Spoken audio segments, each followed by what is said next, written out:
around her. She befriended all the animals and birds, sometimes even frightening the maids when she brought snakes into the house to caress.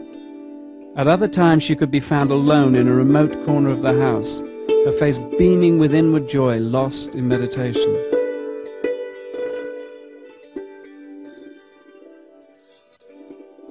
Even at an early age, she was searching for a way to share this joy with those around her. She loved everything that was genuine and natural, walking each day to school in her bare feet in order to feel the earth. Her father laughingly told a new driver, "It is easy to recognize my daughter. She is the girl who carries her shoes in her hands."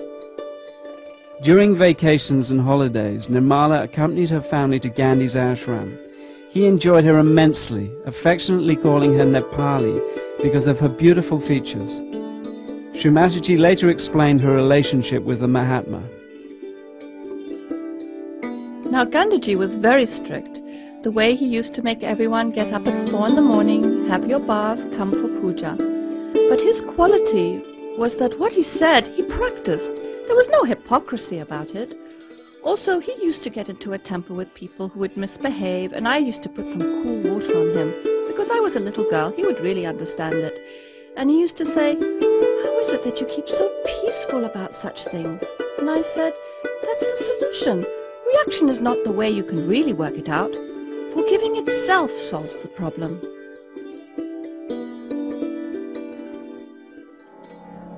Seeing the wisdom of this child, Gandhi treated Nirmala with great respect.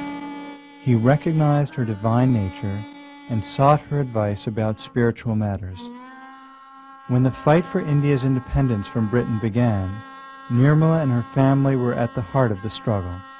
Renouncing their wealth, her parents, Prasad and Cornelia Rao, who were direct descendants of the royal Shalavahana dynasty, helped organize protests in Nagpur. As a result, they were frequently put in prison from 1928 until freedom was won in 1947. They made it a family rule that no one was to shed tears upon their departure for jail, teaching the children to share in joy and grief alike. After all, their incarceration was a step towards freedom for their mother India, and there was no need to be sad.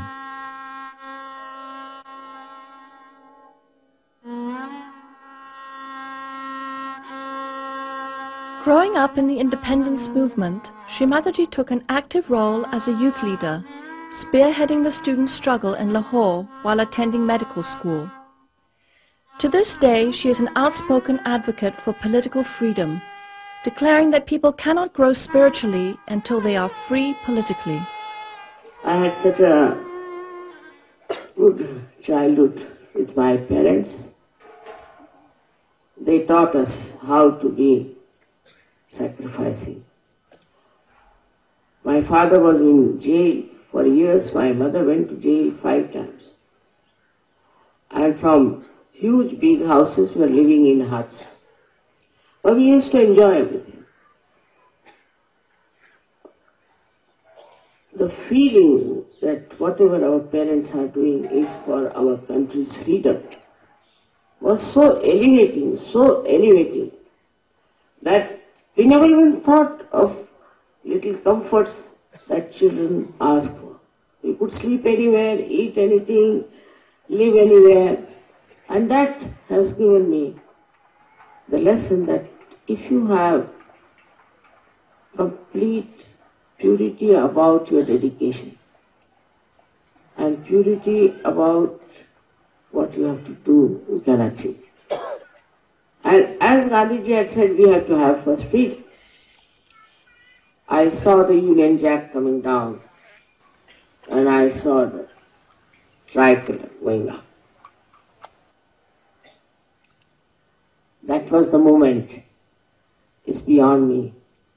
Even now, I remember those days. Following the success of the freedom movement, her father played a key role in helping to write the new constitution and to set a new government into motion. Now that Mother India was beginning to stand on her own, Sri Mataji felt free to marry.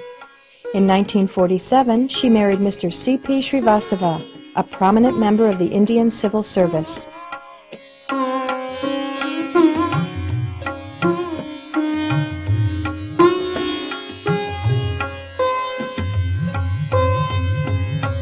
They were blessed with 2 daughters, Kalpana and Sadhana, and success in his political career. He was appointed personal secretary to one of the most famous and beloved prime ministers in Indian history, Lal Bahadur Shastri. Following Shastri's tragic death, Mr. Srivastava began his United Nations career, culminating in 16 years as Secretary General of the United Nations International Maritime Organization and a knighthood by the Queen of England. During this period, Sri Mataji waited patiently for the right time to begin spreading her divine message.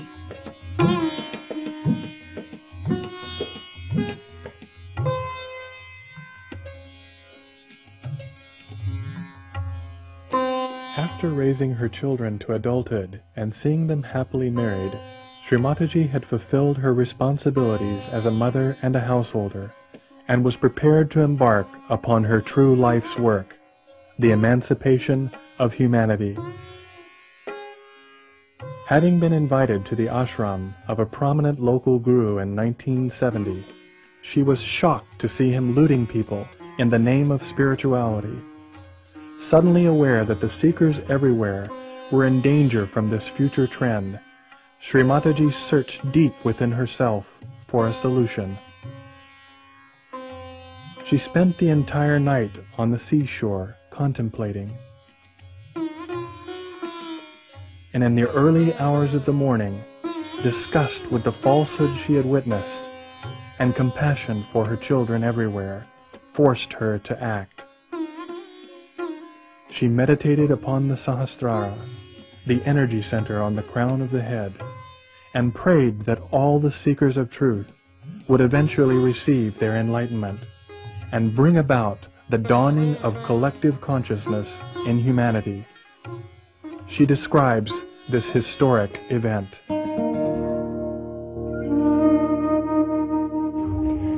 As soon as Sahasrara was open, the whole atmosphere was filled with tremendous Chaitanya, and there was tremendous light in the sky, and the whole thing came on this earth as if a torrential rain or a waterfall with such a tremendous force, as if I was unaware and got stupefied. The happening was so unexpected and so tremendous that I was stunned, and I became completely silent at its grandeur. I saw the primordial Kundalini rising like a big furnace, and the furnace was very silent but burning appearance it had, as if you heat up some metal and it has many colors. In the same way, the Kundalini showed up like a huge furnace, which is like a tunnel, where you see these plants you have for coal burning to create electricity, and it stretched like a telescope. One after another it came out like that, and the deities came and sat on their seats, on their golden seats, and then they lifted the whole of the head like a big dome and opened it, and then this torrential rain completely drenched me, and I started seeing all that and got lost into the joy. It was like an artist seeing its own creation fulfilled. I felt the joy of great fulfillment.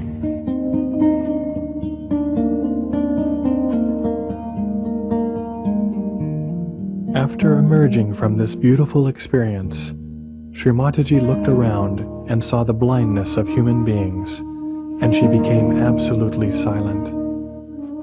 She desired that everyone should attain their self-realization in order that their eyes could be opened. Her vision for humanity had come into focus and was beginning to unfold.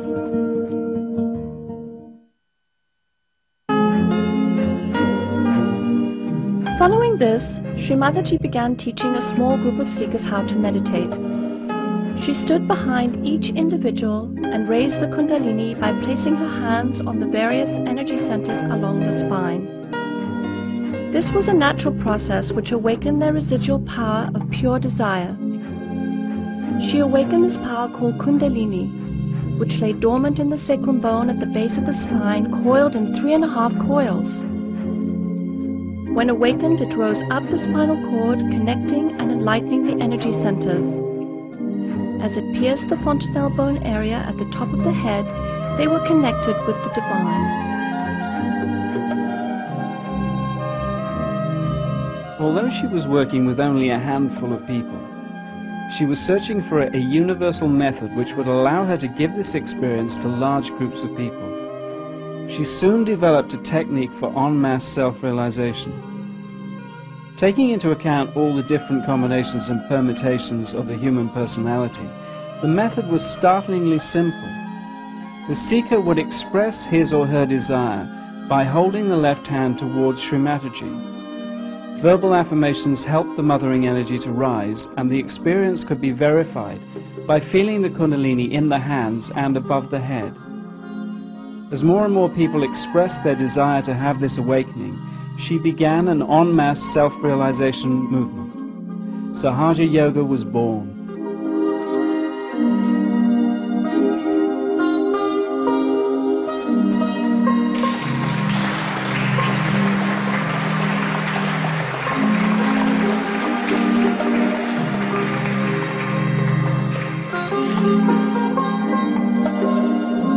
Yoga or union had become effortless.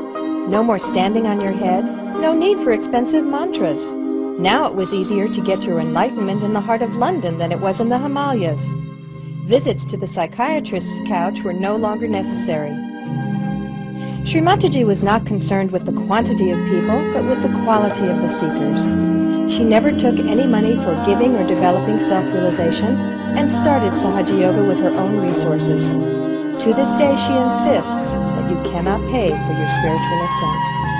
And the people were so money-oriented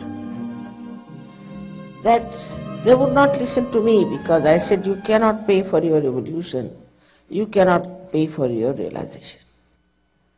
While those people who said, you have to pay, they were very happy. And they wouldn't believe me. I was so disappointed with the way they were looking at spirituality. How much did we pay to Christ?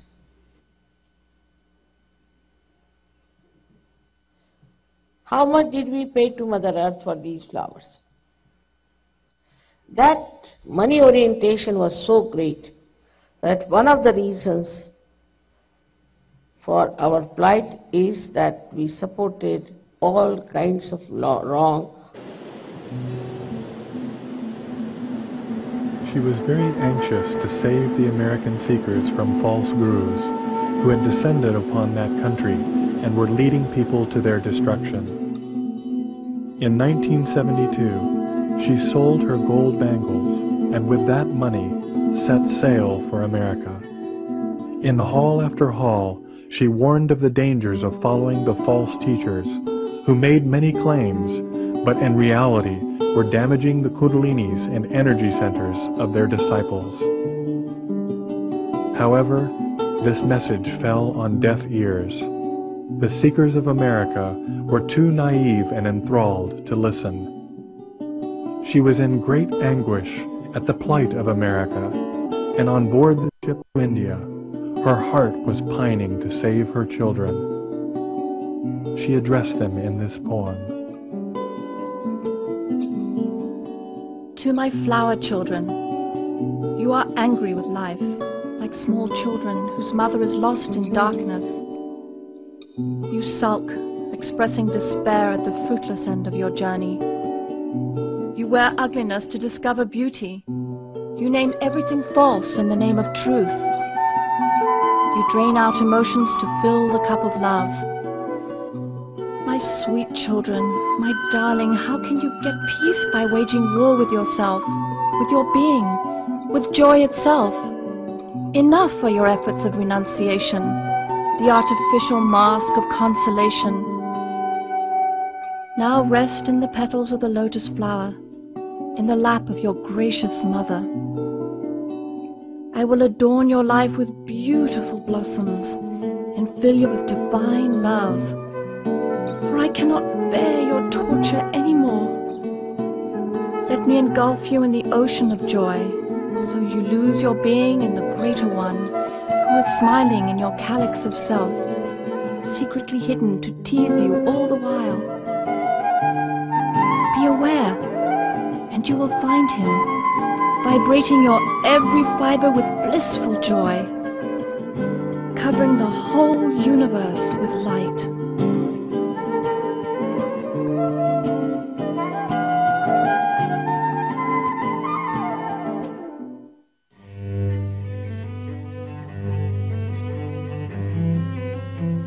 Sri Mataji's efforts to reach the Western seekers intensified in 1974. Her husband was elected Secretary General of the United Nations International Maritime Organization, and they moved to England. Europe became her home, and Sahaja Yoga centers sprang up across the continent. Finding that this worked well for individuals, she began to emphasize the need for collective awareness. The experience became stronger when shared with others. She likened this to the analogy of one candle enlightening another and another, until there were so many candles standing together that the room was filled with light. The added dimension of feeling the connection to others was intrinsic to this new state of consciousness, and those practicing Sahaja Yoga found they were part of something greater than themselves, the transformation of mankind. Sri Mataji explains, the door of Sahaja Yoga is open to everyone, and every human being can achieve collective consciousness. The only problem is to enter the area of total freedom. Thus, there may be many who may not sincerely seek their salvation. But if later on they see the multitude of realized souls enjoying the bliss of collective consciousness, they may also desire to get into their higher evolutionary process. This is how all evolutionary processes have worked in nature. The guiding and controlling force that acts is the spirit. This is the collective being within us which manifests in our attention and makes us collectively conscious. Sri Mataji was foremost a mother, and her obligation was to see her dream for global transformation realized. Traveling tirelessly year-round, day in and day out, she has given second birth to all who desired it.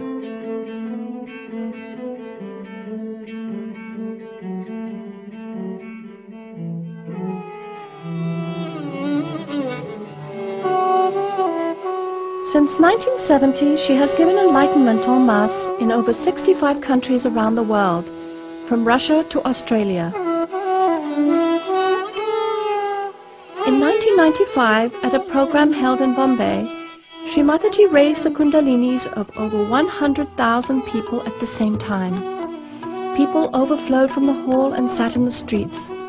Unable to hear the lecture, they simply held out their hands and felt the joy. Programs of similar magnitude have become common throughout Russia and Eastern Europe. Sri Mataji's name has become a household word for many Russian families, and programs must be held in football stadiums to accommodate all those who ardently desire their spiritual fulfillment. They recognize that she is the great mother who has come to comfort them.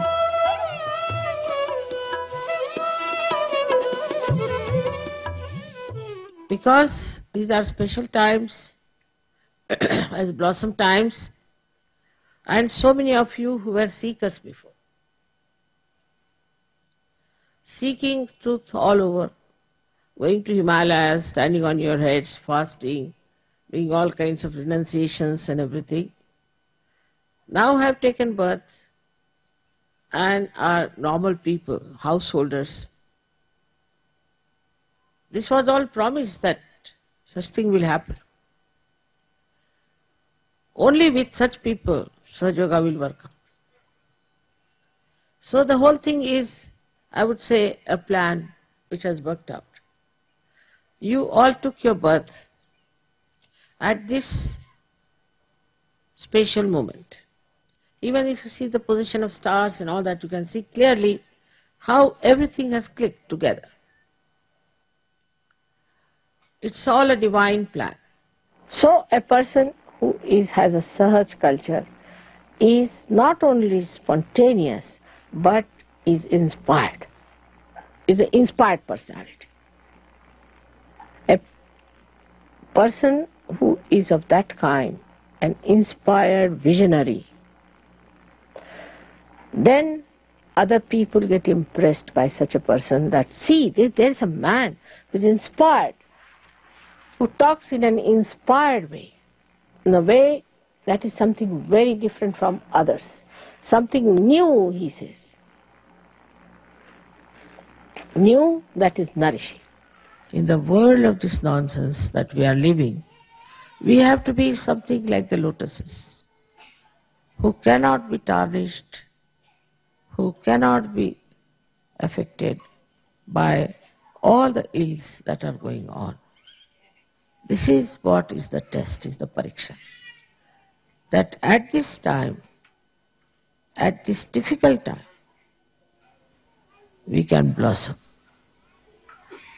and create fragrance and get so many others to this beautiful atmosphere. With your good wishes, with your prayers, this world will be so beautiful, so enchanting, that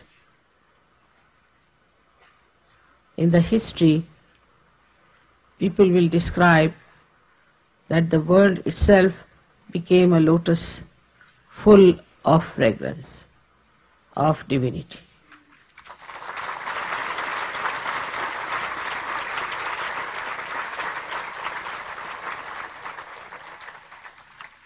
You are the petals. You are the corona. You are the color.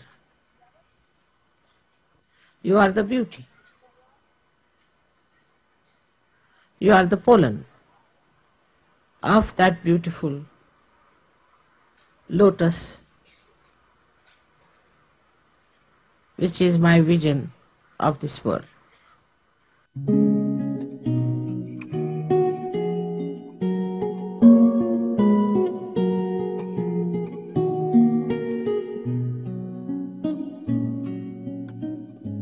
In the history of spirituality, there has never been a personage who has more clearly defined the purpose of human existence than Sri Mataji Nirmala Devi.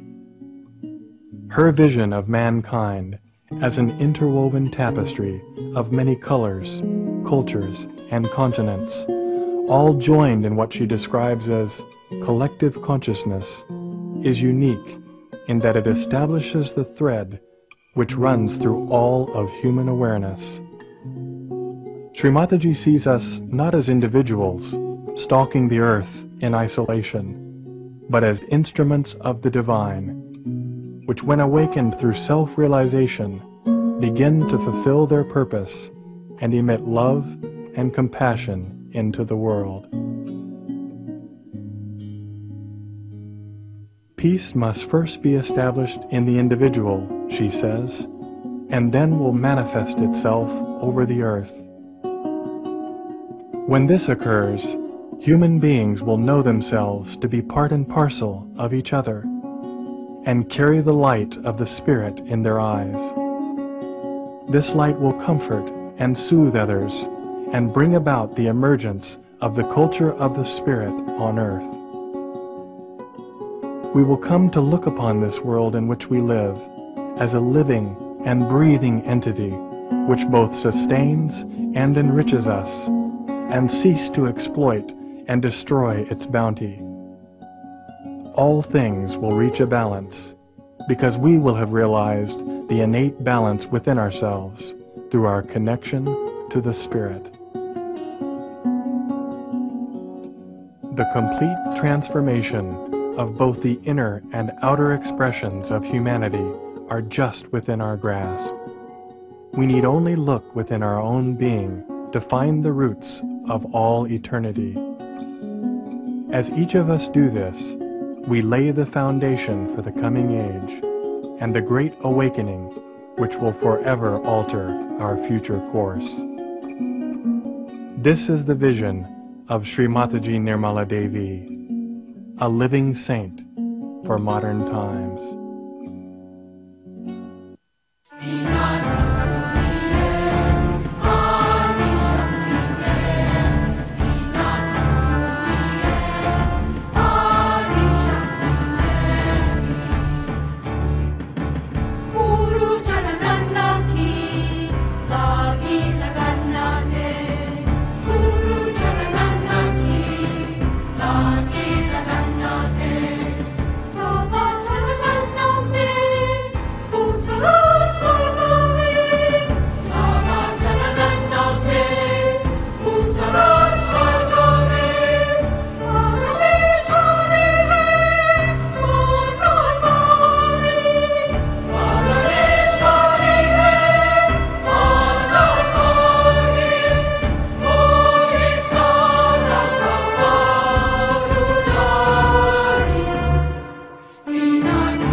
I bow to all the seekers of truth.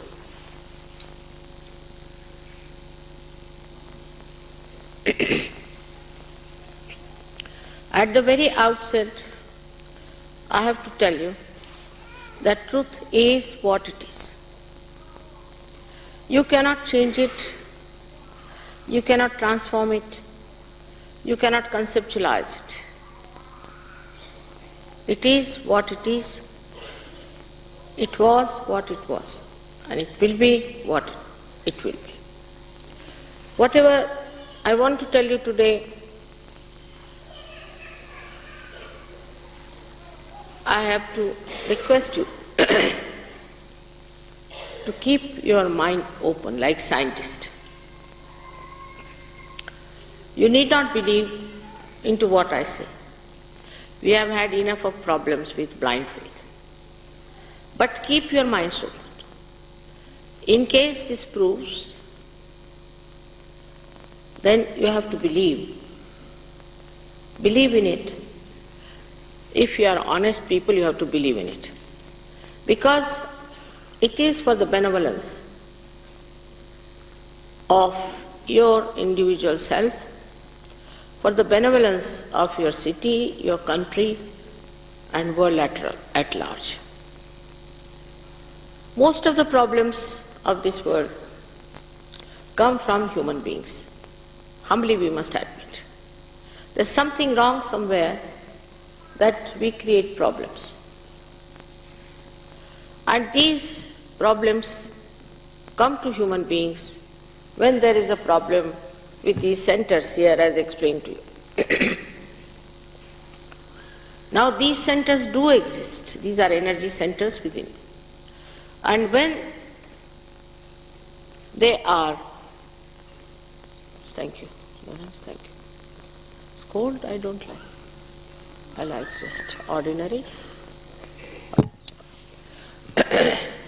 These centers, when they go into jeopardy, we have this problem of human beings behaving in funny manners. When this power which is within us which is in 3.5 coils. That's why it is called as Kundalini. Kundal means a coil. It's a mathematical thing. It rises like a primule in a seed and rises upward against the gravity and pierces through your fontanelle bone area, which was the soft bone in your child.